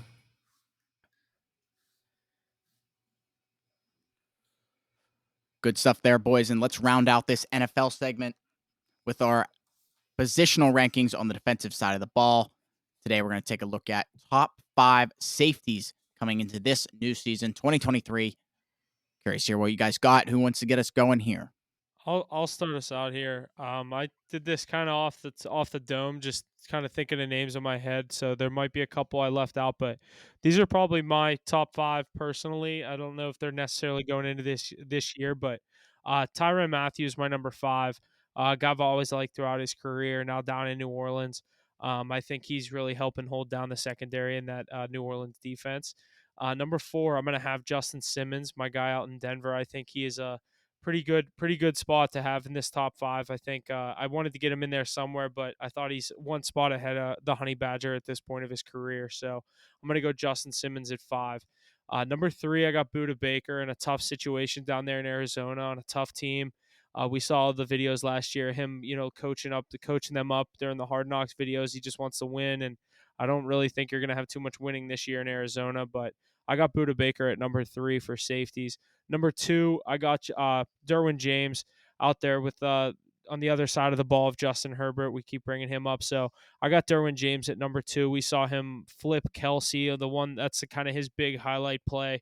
But Derwin James, electric safety. I liked him back at Florida State. Now seeing him do his thing in the NFL, definitely got him at number 2. And I said this last week. He's the unanimous number 1. It's Minkah Fitzpatrick. It's the best first round pick the Steelers have ever used. Traded that to Miami for him. And he came in here, was a turnover machine his first year with the Steelers. He's been great for us ever since, holding down the defense when him and TJ Watt, those are the best. I mean, I love that duo we have on defense, and he's definitely holding down that number 1 spot for me. Yeah, I saw that coming, but that's a good list there, Huff, especially off the dome. Let me jump into mine before we get into discussing these real quick. Honorable mention, I'm going to go with Kevin Byard, a nice cornerstone of that Titans defense, getting them to the playoffs and playing playoff contention year in and year out. A little bit older, but coming at number 5, I'm going to have Budda Baker right there. Down year with a down team, but still one of the best safeties in the game. He can do everything. His athleticism is insane. Obviously, he's got the low light with DK Metcalf catching him from behind on the interception, but still star nonetheless. At number 4, I'm going to go with Antoine Winfield Jr., a Super Bowl champion for the Tampa Bay Bucks. Probably the youngest guy out of any of our lists as well. I think he's going to keep skyrocketing up the leaderboards. Don't be surprised to see him in your top 3 in a year or 2, and he's going to be great just like his father was and build on that Super Bowl rookie year. Coming at number 3 here, I'm going to go with Justin Simmons as well, Huff. I know he has help with Surtain, which some people might say, but he's a stud week in and week out. Justin Simmons is on your radar. The teams are talking about him. You're prepared for him every week. One of the best safeties in the league, has been for a while now. Coming at number 2, it pains me because Derwin James is so good. How is he not number 1? But I'm going to put him at 2. Ever since Florida State, he's been doing his thing out there in LA. I know he's dealt with some injuries, but like you said, lighting up Kelsey was a nice highlight, but he can do everything. He plays everywhere on the field. He can catch the ball. He can hit. He's all over the ball. He can get in the backfield too, and he puts fear into those offenses. And that number 1, I think Minkah Fitzpatrick. I know everybody loves TJ Watt, but I think Minkah Fitzpatrick's the best player on the Steelers. He affects the game so much. I just remember watching last year when he made that block. Even on special teams, he contributes. Like, that's crazy to me. Great deal. Can't believe that the Dolphins moved on from him. But let's remember, he was drafted as a cornerback, I believe, and his transition to safety is really what made him. So got to give Minkah that nod at 1. Yeah. Huff, me and you Ace, actually who was have your 3? Sorry. Justin Simmons. Huff, me and you have a very similar list. I started with Justin Simmons at 5. Him and Pat Surtain have something special going on there in Denver. Hopefully they can have a better season this year than last year with Russ in his second year out in Denver. But number 4, I'm going to go with the Honey Badger, Tyrann Mathieu. He's been doing it for a little longer, and I feel like he's solidified himself in that conversation always year in and year out. So I'm gonna respect him and put him at 4. Number 3, Budda Baker. Like Huff said, you're in a shitty situation out in Arizona, and probably not going to win many games this year, but he's definitely still up there in the conversation for one of the best safeties in the league. Same as you guys, Derwin James, number 2. Want to put him at 1, but there's definitely a guy better than him, and it's Minkah Fitzpatrick. Like Ace said, crazy that Miami would even get rid of him, but that's a steal for you guys over there in Pittsburgh, and he's definitely going to be the most dominant safety in the league this year, I think. Matthew, we truly have the same 5, except we just switched Matthew and Simmons. Yeah, we just switched Matthew and Simmons. Mine's so similar to your guys'. 5, Kevin Byard. 4, Justin Simmons. 3, Budda Baker. 2, Derwin James. 1, Minkah. Yeah, I think Ace. Where did you have Budda? I think that top 3 is unanimous. Or did you not have it? You had him at 5. I had him at 5. Yeah, I have Antoine Winfield at 4. I mean, I got to get the young guy in there. I think he's just getting better and better year in and year out, and he's going to stand out with not many big names left in that division. But I think he's the key to that defense. You remember that swagger he had as a rookie against Tyreek Hill in the Super Bowl, throwing the piece back in his face. That was iconic. And oh yeah. His bloodline itself come from his dad, but I like Jesse's list right there because you can't really go wrong with any of those guys. Those are the top guys at the safety position when you think of them. Those are the vets that have been doing it for a while. But yeah, Tyrann Mathieu, want to put him in there, but I think he's a little past his prime. I know you could say that about some of the others, but I think he was really in it when he was winning Super Bowls with the Chiefs. Yeah, I wanted to put Kevin Byard in mine too, but past his prime a bit maybe too. Right there. I can't wait for my boy Kyle Duggar to get in. He's going to get in there in a few years, I think.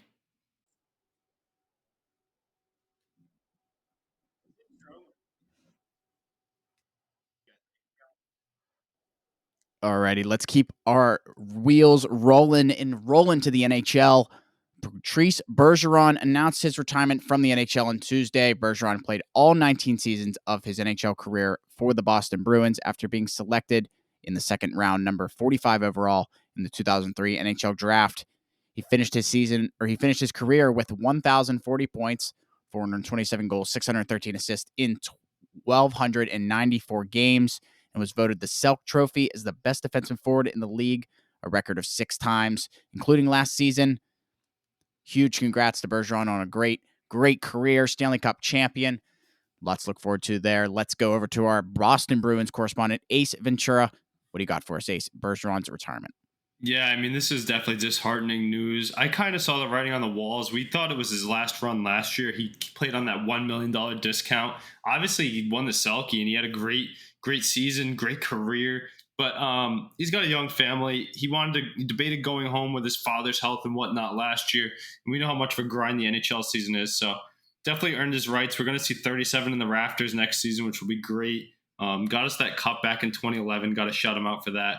Only one I've seen in my lifetime. Wish he got a few more. Should have had a few more. But what are you going to do? Now it's a new era in Boston sports as officially Brady, Ortiz, Paul Pierce, I guess you could say, and Patrice Bergeron have now retired. That's the founding fathers of my Boston generation, but tough blow for the Bees and a salary cap crunch coming up. The founding fathers of Boston sports. That's funny. Yeah, of their dynasties at least, of when Boston was really good, my lifetime. Like, how many championships have those guys combined for? At least been a part of it, even I was like. gonna say you got to say combined for because the Celtics and Bruins are not a part of that Boston dynasty. No, but if you count all of the finals that they've all went to, like in their lifetime, that's crazy. Well, like Bergeron's been to 2. Patriots 9. Bergeron's been to 3. The Red Sox, 3? the Red Sox have been to 4. Celtics been to a couple. Who'd the Bruins lose to? The Blackhawks and the Blues. Oh, they lost one of the Blackhawks. I do remember that. I was thinking the Blues one. I didn't know they lost one of the Blackhawks. Okay. Yeah, it would have been 2 and 3 years. They lost in 2013, but that was right in the midst of like it was either the Bruins are going to win 2 in a few years or the Blackhawks were going to win 2 in a few years, and it was the Blackhawks. But I think the Blues one was the one that slipped out of the way. That was the one you really needed. Yeah, it was a tough one. Yep, on home ice, but he's got 2011, so at least he'll be immortalized with him holding the Stanley Cup. First ballot Hall of Famer, though. You think they renamed the Selke after him? They should. He's King Selke. Yeah, it's because he never got the MVP or anything. Like, that was his like award. Yeah, just the way he plays, though. I mean, his face-off percentage year in and year out, his penalty kill rate and time on ice, like the matchups he plays. Think about that. If you remember, the NHL is so old school. If there's not an award after Gretzky or Lemieux by now, he's not getting the No, I don't think he gets named it. But I'm just saying, like when you think of that, you associate with Patrice Bergeron. Just like the matchups every night, you see him on the ice every time Sidney Crosby jumps on the ice. It's like, oh, Bergeron, you're out there again. It's like he matches up so well. He's like a third defenseman. His stick lifts, like the chemistry, and then he had the skill on the other end. So great career. But now we got Charlie Coyle leading the way. And a few Boston fans that I've talked to, this is their point from it, though. You remember that Panthers series when Krejci and Bergeron were out? And they were rocking with Coyle and Zacha as their top 2 Cs. I mean, they were a lot more physical and a lot more juice in their legs, and maybe that's the style of hockey they need. So I wouldn't close the book on these Boston Bruins just yet.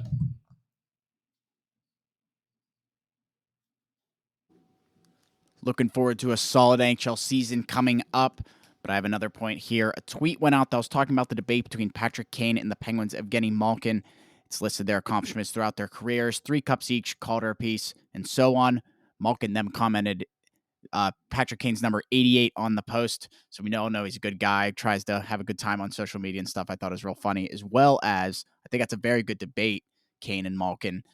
I believe Kane made the top 100 players or whatever, and Malkin didn't, and stuff like that. So it's something I think we could think about if you guys want to talk about it now or later. I just think you gotta give it to Kane because Kane was the guy in Chicago, and obviously, as good as Malkin was, he's still in 87 shadow. So you gotta give it to the guy that actually won his team the cups here. But I mean, Malkin obviously is the stud that he is. No disrespect to him. I agree with Mackey's take completely. I mean, when you think of the Penguins, you think of Crosby, and when you think of the Blackhawks, you think of Kane. So, like, obviously, you're going to give the lean to 88. One of the best American players of all time, first or second, depends on how you see it. But I think the stats favor him as well, and definitely the highlight reel goals do. Plus, the world stage. I mean, Kane outperformed Malkin too there, I believe. I'm actually looking at the stats right now. In 16 years, I know Malkin's had 300 points, 100-point years. Do we know how many MVPs Kane has? Does anyone know that off the top of their head? I do not. Could someone look that up while I look at these stats? Yeah, I'm I going to got use it. this for my point. So Malkin has the 300-point years. Malkin obviously won the MVP, and I think 08-09, and then won the Conn Smythe when we won the Cup. Kane, they have the 3 cups as well. So I'm obviously going to take the homer guy here. I think the bigger build, the center. I'd take as a true hockey player. I'd take Malkin, but I definitely agree with what you guys are saying. When you see the Penguins, you think Crosby, but I don't know, dude. Back like when they were winning those cups, I know Kane was like the guy scoring all the goals, but I feel like Taves being the captain, like he was looked at as one of the better guys in the league. Like, I'm not saying he was ever behind him in that shadow, but like it was always Kane and Taves and Kane and Taves. I see what you mean, but like I don't know. I'm gonna take my guy, but I'm looking at the stats, so it's Kane right now in 16 years in 17 years in his career has 1,237 points. Let me see what Malkin has here. In his career, in I don't know exactly how many years, he has 1,229 points. Oh, it's closer than I think. Kane has one MVP.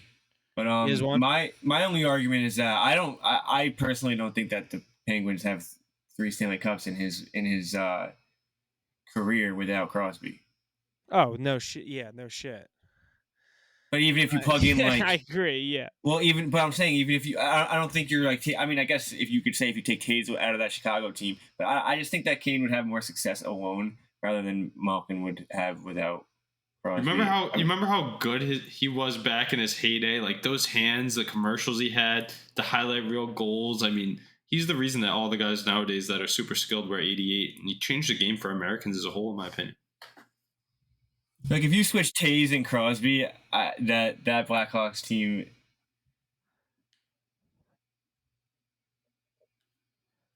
I agree with Mackie here. But Malkin, great player for sure. Both future Hall of Famers. Good debate there, boys. Yeah, I like that topic. Being a Pittsburgh guy, I see why Huff went with Malkin. I think I'm gonna have to agree with him. Just watching him over the years, just he can be dominant when he wants to be dominant, type thing. Let's finish off the NHL here with the Carolina Hurricanes have signed Sebastian Aho to an 8-year contract extension with an average annual value of $9.75 million. You think he's going to win a cup with the Hurricanes? If you think the Hurricanes are cup bound in the next few years, what are you guys thinking? I know that Eastern Conference Finals joke is coming from someone, but I mean, you got to think they do. They're so loaded, and Aho's so good. It lightens up that free agency market next year, though. I'm not surprised they inked them before the year started. Yeah, I saw something. He's like the leading scorer in Carolina Hurricanes history. Carolina Panthers. Jesus Christ. We say it every time. He deserves some money, ink the guy. But can they get over the hump is the question. I don't know. He's coming off an injury too, though, right? No, Teravainen was injured. I thought Aho was too during the season at one point. Maybe during the season, but he was healthy in the playoffs. Yeah, and I feel like 9.75 is a good number for a guy of his skill set, especially nowadays. Keep him under double digits. Right under double digits. He deserves right around there. I wouldn't mind if he got 10. You wouldn't say, like, I feel like on the open market, he might see 11.25. Yeah, probably. Taking the homecoming discount, and for 8 years too. I was gonna say he's thinking they're there for he's gonna win a cup in this tenure. You know what I mean? That's what they're going for. I mean, they think they like what they have going there. Obviously, coming off getting swept again in the Eastern Conference Finals, but I don't know. This isn't a team I'm picking. I mean, like we said, they have all the names going in, but they find a way to fucking lose every year. So I don't know. And my thing is, I love Brind'Amour as a coach. Like, I think he's a great coach. But I don't know. They just like we always say with the Browns and Matt Ace, you always say with the Cowboys, those teams that just love to lose when it matters. They're one of them. Agreed. And I like their coach there. I like their system. I like everybody they brought in. They just can't put it together. But that shows that Sebastian Aho thinks they will at some point. Yeah. If they get Erik Karlsson, that's huge too. Yeah, that'd be nuts. Aho, definitely a good piece to keep around there for the Hurricanes. Yeah, I'd love to see. I can't wait to see where Karlsson goes. I think it's going to be a total not toss up, but just very interesting now that I think the Penguins have moved on, or just I haven't heard anything about that recently. Stuff like that. Those talks kind of died down. Fizzled down, really definitely. happened there, but I'm sure they're still looking to move him. I don't think the Sharks really have any reason to keep him going into next year. I agree with you there. Let's move over to the NBA. The Boston Celtics and Jaylen Brown have agreed to terms on a 5-year, $304 million supermax contract extension. The deal is the largest contract in NBA history. Can the duo of Tatum and Brown get it done this year or sooner or later? What are you guys thinking on this one? Like Huff said in the group chat yesterday or 2 days ago when he signed this, Tatum's got to be hurt. I mean, number 2 guy signing the biggest contract in NBA history. Obviously, the Celtics think that they can get something done here, and we've seen them get to the finals, and they got ousted by that dynasty in the Warriors. But they have the pieces. They just got to put it together. So if they can try to run this back for 5 more years, I think he signed. I don't think it's a bad strategy. You know what's Ace, before you go in, I heard someone say, if you're paying him $304 million now, imagine what you're going to have to pay him when he learns how to dribble. Yeah. When he Dribble dribbles with his right his hand. left hand, Yeah. or right hand, whatever. Yeah, you're not Left wrong. hand. He can't go left. Great joke, but I mean, he's like a top 12 to 17 player in the league, in my opinion. He puts up 35 a night on any other team, and he upper echelon by his peak would be a top 10 player in the NBA, in my opinion, if he went somewhere else. But at the same time, I've seen a lot of Boston fans mad about this deal. Yes, it would have been interesting to see if you moved him and what you could get for him, and you could rebuild a whole new team, but why would you do that? Jaylen Brown and Jason Tatum, yeah, they haven't won you the finals yet, but they just went to the finals 2 years ago. They went to Game 7 of the Eastern Conference Finals. Teams would kill for that. They haven't hit their peak yet. I think they're going to bring home a title at least once during these 2 terms here. I think this is a good deal here. I would spend the money if you have it. I get that Tatum would be mad, but that's just the inflation of the market going up, in my opinion. Tatum would get that money if the roles were reversed. I think you said it though. Like you said, most Boston fans are kind of mad about it, but like you said, he's a top 12 to 17 player in the league, and he's the highest paid player in NBA history. Yeah, I know, it's like because that's of how the contracts go, and Yeah, that's how like the this- money's due at this time. He's signing his deal now, but like I think it's an know. overreaction personally, because I think of the contracts inflating themselves. I think he'll be surpassed. Was he a free agent? No, he would have been dealt if they didn't sign him. I don't know. Put it this way. You can get a lot for him. I guarantee. Yeah, like you said, Mackie, you can get a lot for him, but that's the unknown. The grass isn't always greener on the other side. It would be fun to get these hypotheticals. $69 million a year in 3 years. Who can we get? That's a lot of money. Huff, he's going to get passed by that next year by at least 2 or 3 guys, though. Yeah, I mean, like What John if- Morant or someone, if Ja can keep a gun off his social No, media. a lot of guys, though. A lot more guys than that. There's his age and everything. I think him and Tatum, they haven't hit their peak, and they've been right there. Like you said, when he learns how to dribble with his other hand, how good is he going to be? He will be very good. With Jason, they're going to win a finals together, and I think this is worth the money, in my opinion.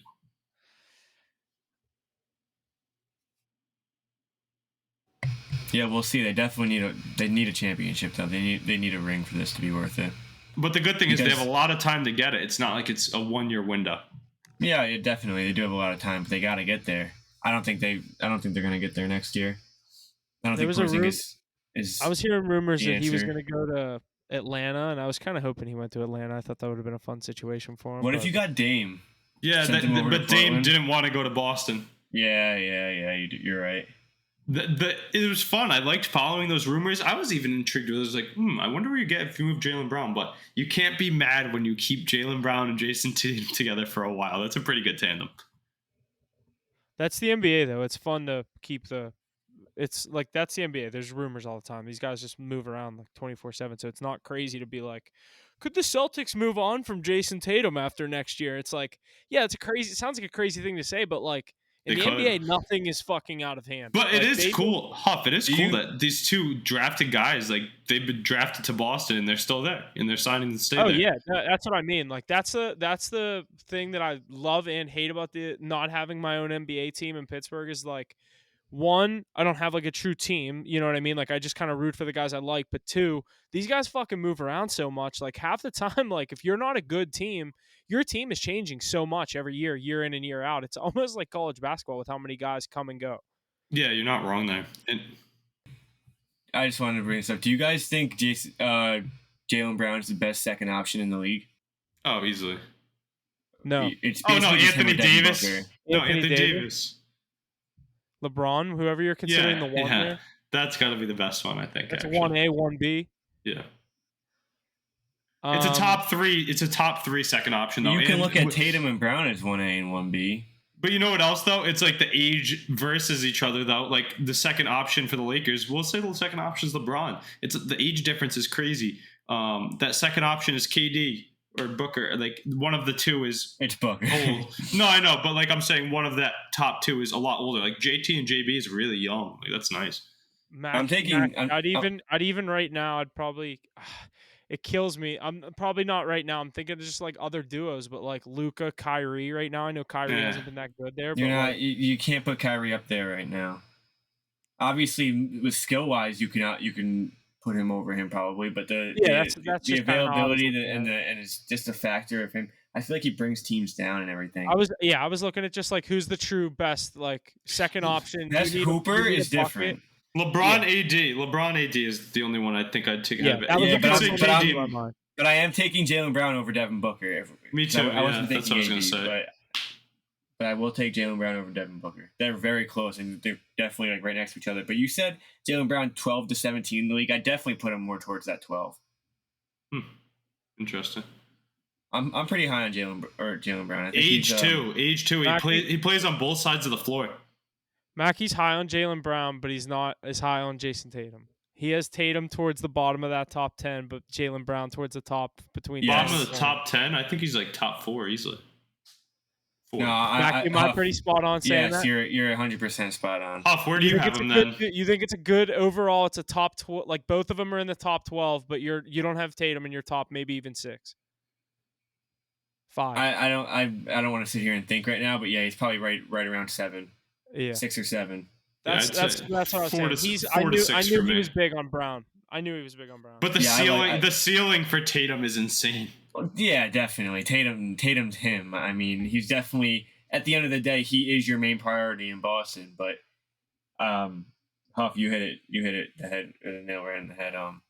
That's exactly how I think. Excited to watch this duo go on for many more years, though.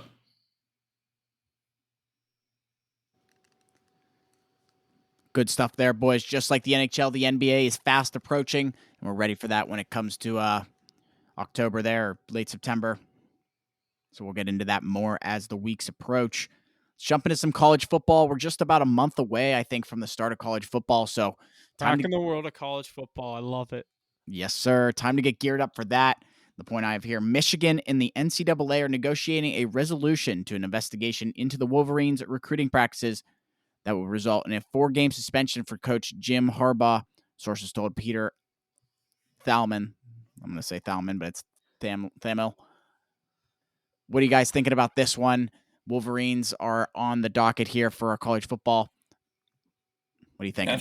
After 2 really good seasons, it sucks to not have your head coach for the first 4 games of the season. But, I mean, what does their schedule even look like the first 4 games? I'm sure it's not very hard, so... I'm not a Michigan guy, so anytime they're in the news and stuff like this happens, I'm a fan of. I'm not a fan of Michigan, I should say. So I'm not too opposed to anything like this. But Mackie, when you said that, I did want to look at their first couple game schedule that he is going to be missing. It is gonna. Here I'm it is. a Harbaugh fan for sure, though. I don't think week 0 counts, so it's going to be UNLV. Actually, no, that should count. It's going to be East Carolina, UNLV, Bowling Green, and Rutgers. Oh. Where's the game against Rutgers? In Michigan. Okay, yeah. Rutgers is not going into the big house. Every game that he's suspended for, they're home. They're home the first 4 games of the year. It does mess with the chemistry with the team, though. I mean, especially those freshmen coming in and those freshmen that are starting. They don't know how he is, and I'm sure he can't practice with them or anything. So, definitely going to take a huge toll on this team, and it's probably going to keep them from being a top 5 team in the long run. Yeah, but I mean, I think they'll go 4-0 in these 4 games. I was going to say they might have a couple problems, but they're a 34.5 point favorite against East Carolina week 1. I think they'll be all right. Off, you're not taking plus 34.5. I'd maybe avoid some of their spreads just for that reason, because who knows how they're going to look under a different coach. But I don't know. Michigan's not a team I usually. I don't know. I like to take them. They're usually a team that pops off in the first half and then lets the other team come back. So I don't know. I might have to keep my eyes on this, but I don't know.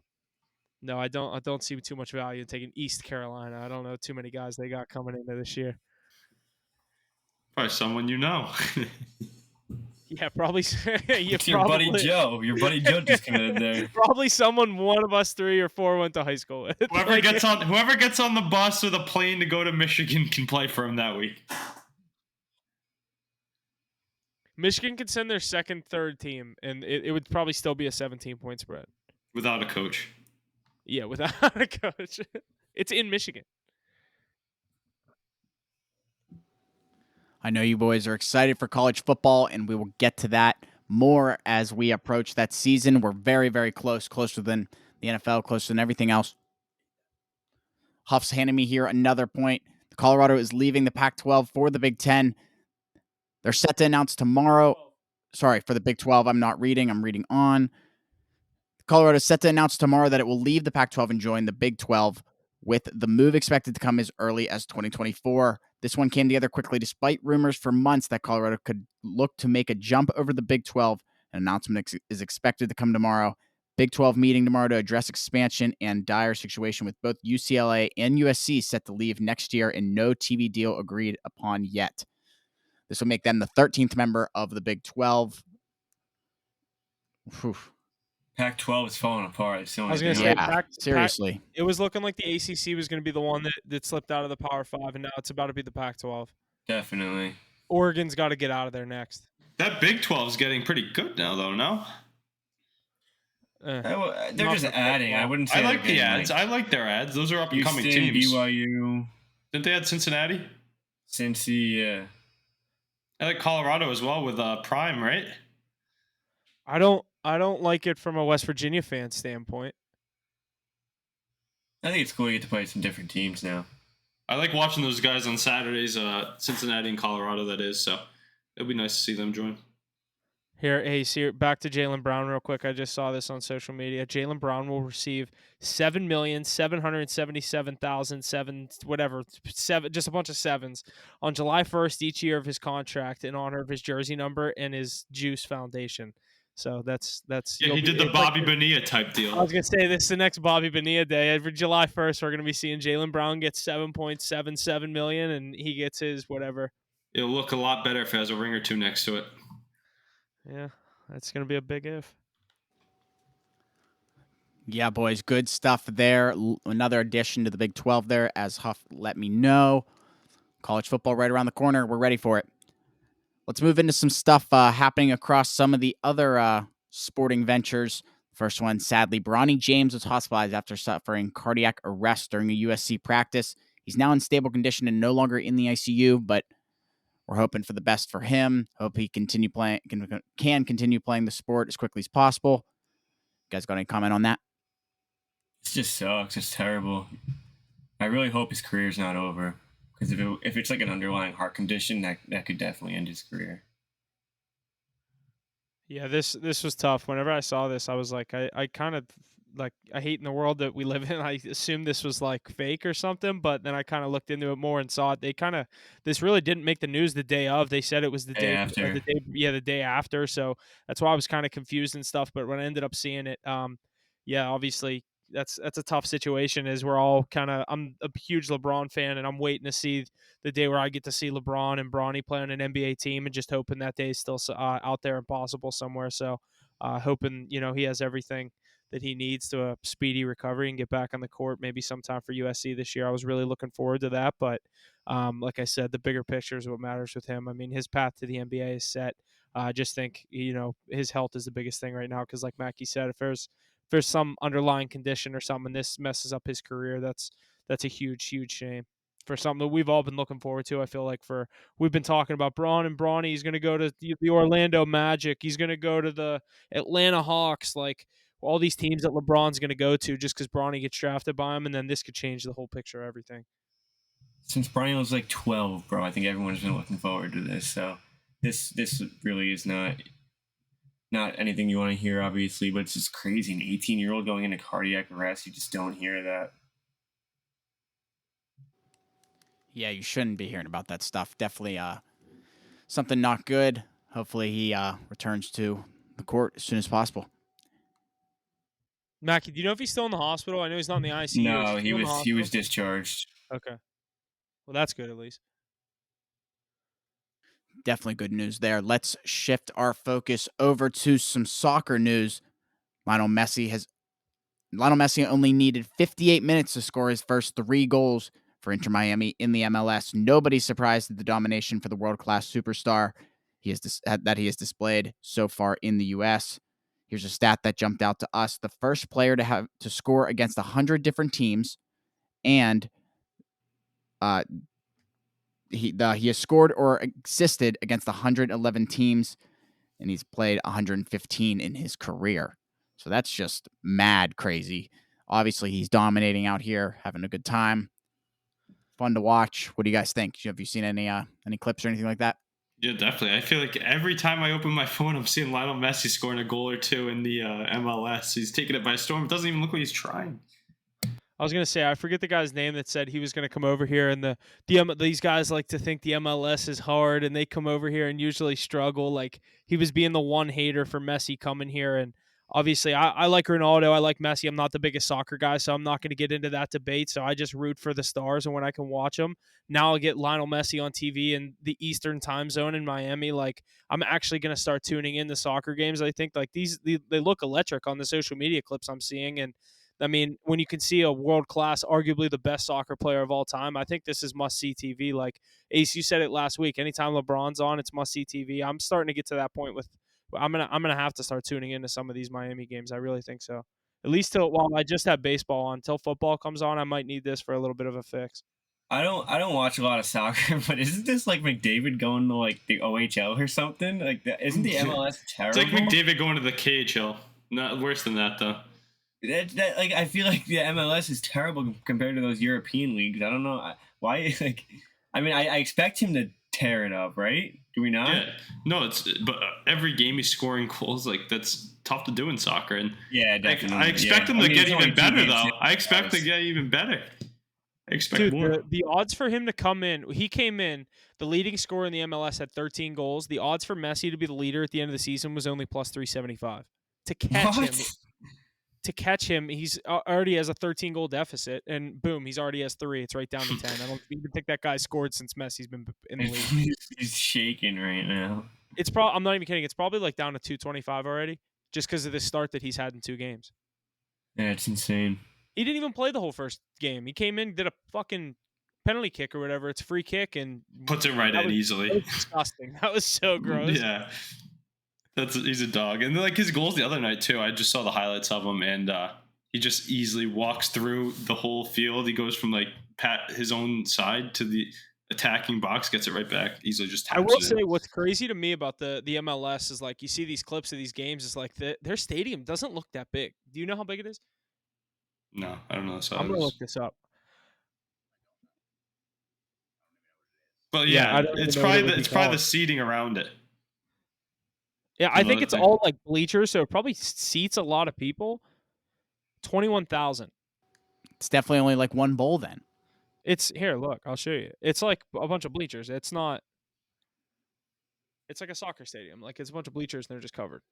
Right. Yeah. See, like, it doesn't have a second level or anything like that. It's pretty.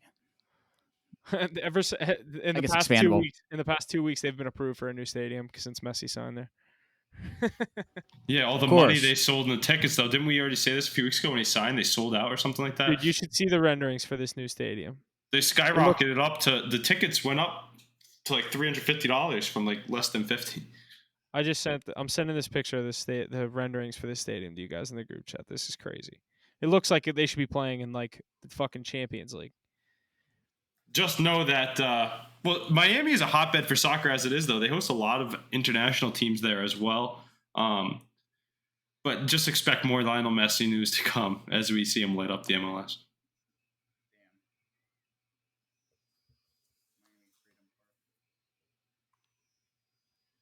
That's sick.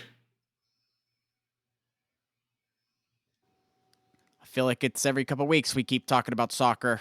Soccer's definitely grown in the U.S. I mean, obviously it has a place here, but it's getting bigger and bigger and more For good dominant. Reason. I said, when you can watch this guy in the Eastern time zone and actually catch these games at decent time, like walking legend.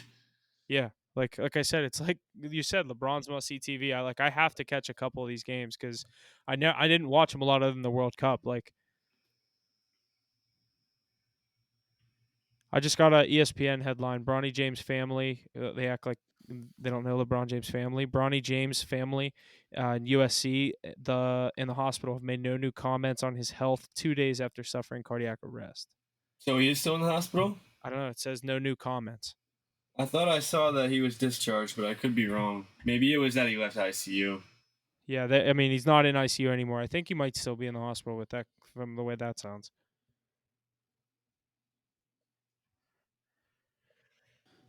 Not so good there, but the next point I have here, the Women's World Cup rolls along with one of the most intriguing matchups taking place tonight, 9 p.m.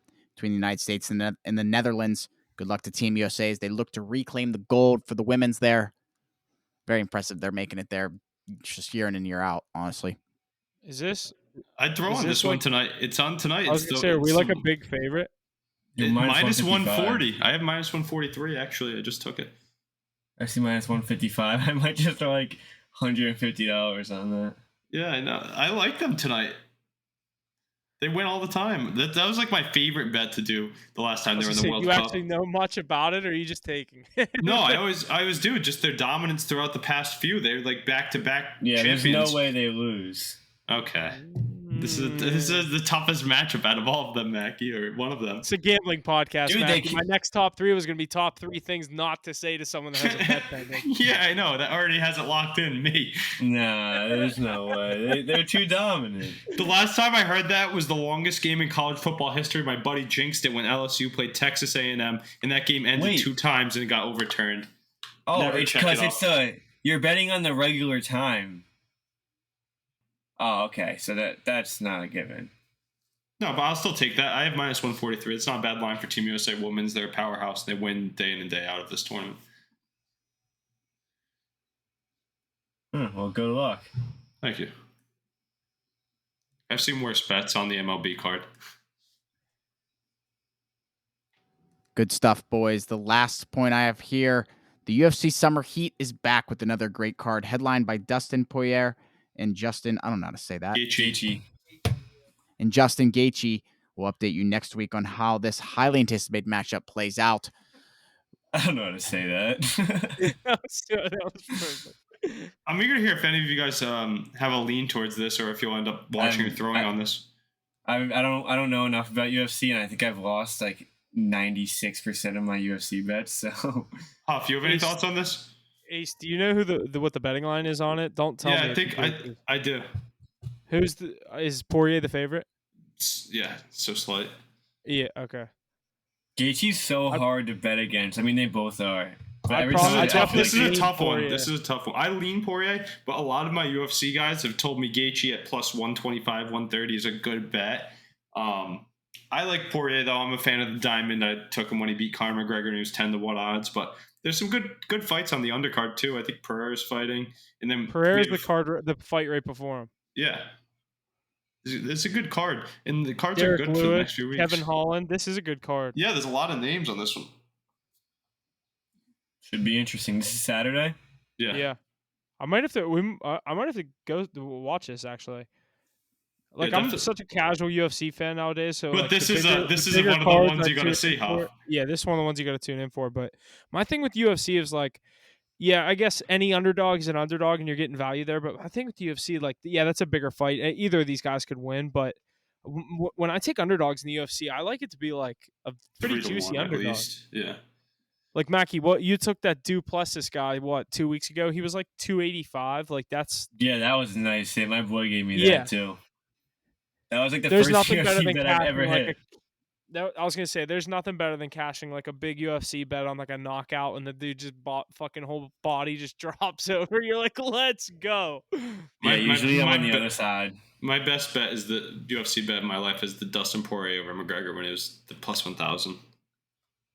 I think Huff, you said you hit that as well. But I'm still waiting for August 15th. Not as good of a card in my opinion. There's some good names. Actually, it might be a better card. They have Marlon Vera, Cody Garbrandt. Then they have Aljamain Sterling and Sean O'Malley. So that's the one I'm waiting for close to my birthday. But I think this one this week will actually be must-see TV in my opinion. Always tied it up. Nice. All right, boys. I think that's just going to about do it. Episode 48 of Hit the Books. I got nothing else to add. We had a great slate of stuff across all the sports leagues. Nothing else from me. Anything else, boys? Let's get this MLB card back to life. We can revive it. We keep saying it every week. We got to just fucking do it. We were saying before the All-Star break, and we said it last week. We keep slipping. We got to get to it. We got to kind of buckle down here and get to it before it gets too ugly. But, yeah, but thanks for listening. See you guys next week. Like I said, say every week, like, follow, share, subscribe, whatever you can do, the whole 9 yards like that. So it goes a long way, and we appreciate it. So thanks for listening. We'll see you guys next week.